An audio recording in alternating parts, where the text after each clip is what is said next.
Sistem Pertanian Cerdas Indonesia.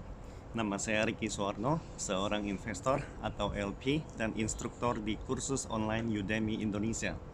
Berdiri di atas pundak dua superpower Amerika Serikat dan China melihat masa depan Indonesia.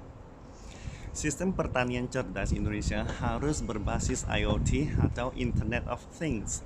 Indonesia merupakan negara yang tanahnya subur, kaya dengan sumber daya alam, hingga sangat berpotensi mengembangkan usaha pertanian. Lebih-lebih dalam memasuki zaman kecerdasan buatan atau AI, di mana data memiliki nilai yang sangat besar, yang jauh lebih berharga dibanding minyak sekarang. Oleh karena itu, bagaimana mengolah data pertanian dan sistem pertanian cerdas Indonesia sangatlah penting. Masalah sistem pertanian cerdas Indonesia. Pertama, sumber data yang sangat kurang dan dari mana asal data pertanian ini. Ini mungkin berbeda dengan kehidupan kita sehari-hari. Setiap hari kita mengunjungi wadah sosmed, menjelahi web, secara otomatis data perilaku kita akan tercatat. Atau waktu kita ke dokter untuk check up kesehatan, organisasi medis akan menghasilkan data waktu pemeriksaan. Sebaliknya, untuk memperoleh data pertanian mungkin agak sulit. Kita harus memantau ladang pertanian dari ketinggian, lewat drone misalnya, atau melalui berbagai macam alat deteksi untuk pemantauan kesuburan tanah. Masalah kedua, banyak data yang kurang akurat, yang tidak bisa mencerminkan situasi nyata ladang pertanian. Masalah ketiga, penyimpanan data relatif terfragmentasi dan belum membentuk efek skala. Masalah keempat, dan yang paling kritis, untuk mengembangkan smart agriculture atau pertanian cerdas, perusahaan data pertanian harus memiliki pemahaman mendalam tentang sektor ini dan pengetahuan tentang pembersihan dan analisa data. Kita percaya bahwa intelijen atau kecerdasan adalah arah revolusi pertanian, karena dunia sekarang sedang menyambut kedatangan teknologi kecerdasan buatan dan integrasi lebih mendalam untuk berbagai industri. Sekarang, semakin banyak data yang dimasukkan, semakin akurat prediksi dan hasil yang diperoleh. Memasukkan kecerdasan buatan ke dalam seluruh proses pertanian adalah tahap terpenting, karena mereka yang menguasai teknologi kecerdasan buatan atau AI mungkin tidak memiliki pemahaman yang cukup tentang industri pertanian. Jadi, bagaimana mengoptimalkan dan meningkatkan sifat-sifat tanaman melalui komputasi awan, analisis data besar, dan hasil pertanian botani terbaru adalah kunci kesuksesan di kecerdasan pertanian. Sistem pertanian cerdas Indonesia terutama berfungsi meningkatkan hasil panen. Makanya dianjurkan untuk membangun platform bioinformatika berdasarkan biologi sistem dan biologi komputasi, seperti yang dilakukan oleh Benson Hill Biosystems (BHB), sebuah perusahaan Amerika di St. Louis, Mississippi, pusat startup pertanian.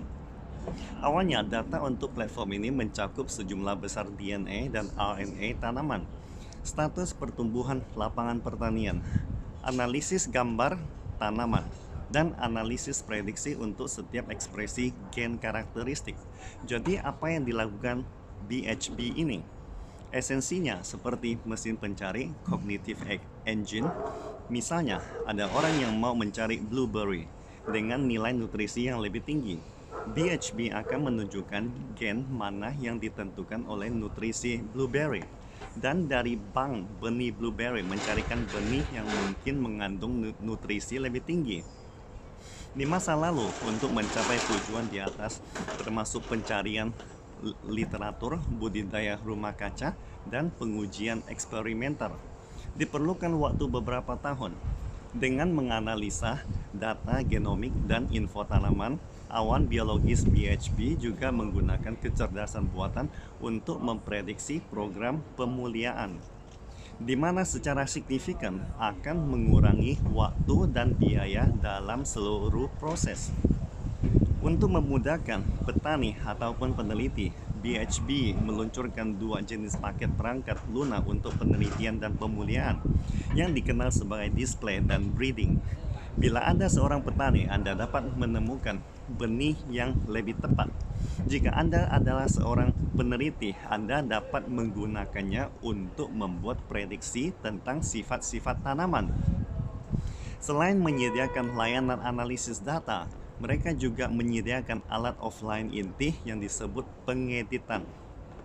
Dengan kata lain, ketika Anda menemukan DNA yang diinginkan, Anda dapat menggunakan alat edit mereka menyelesaikan pekerjaan pengeditan genetik sendiri. Proses pengeditan genetik mereka membutuhkan 3 modul fungsional untuk bekerja sama: locator, gunting, dan tinker. Locator bertugas mengidentifikasi lokasi potongan kecil DNA dan membawa jalan untuk penguntingan. Sedangkan gunting bertugas memotong struktur spesifik DNA dan akhirnya diperbaiki oleh tinker. Apakah pengeditan genetik tanaman itu aman? Departemen Pertanian Amerika mengumumkan bahwa tanaman yang dihasilkan oleh teknologi CRISPR adalah aman, sehingga kita tidak lagi terbatas dengan tanaman tradisional, yang artinya pengeditan genetik akan menggantikan teknologi transgenik tradisional, menjadi sarana utama peningkatan berbagai macam tanaman di masa depan. Dapat dikatakan, BHB tidak hanya membuat data pertanian memiliki nilai besar, tetapi juga mempromosikan kemajuan besar teknologi pertanian. Dengan membangun sistem data cerdas, platform informasi biologis Crop OS, dan alat pengeditan offline, supaya lebih mudah dimengerti layanan yang mereka sediakan seperti membuat kue. Jika Anda menginginkan kue dengan rasa tertentu, platform informasi akan menghitung dan memberitahu resep terbaik. Jika formula ini masih belum tersedia, platform dapat membantu memprediksi formula terbaik, sekaligus membantu meneliti formula baru. Jadi, kesimpulannya, karena jumlah dan variasi data pertanian yang sangat terbatas, oleh karena itu, pemahaman yang dalam tentang industri pertanian sangatlah penting, karena data besar sangat membutuhkan interpretasi para ahli. Kedua, BHB dengan teknologi mutakhir membantu petani meningkatkan efisiensi dan mengoptimalkan kualitas tanaman. Apalagi dengan kecerdasan buatan, kegunaan data telah meningkat pesat. Dan ketiga, seiring perkembangan teknologi seperti data besar, platform cloud, dan teknologi pengeditan gen, telah menarik para pakar industri dan investor untuk menerapkan teknologi ini pada pertanian tradisional. Anda bisa subscribe dan follow akun ini untuk senantiasa mendapatkan info terbaru tentang segala teknologi terkini AI berkaitan. Salam Indonesia Maju.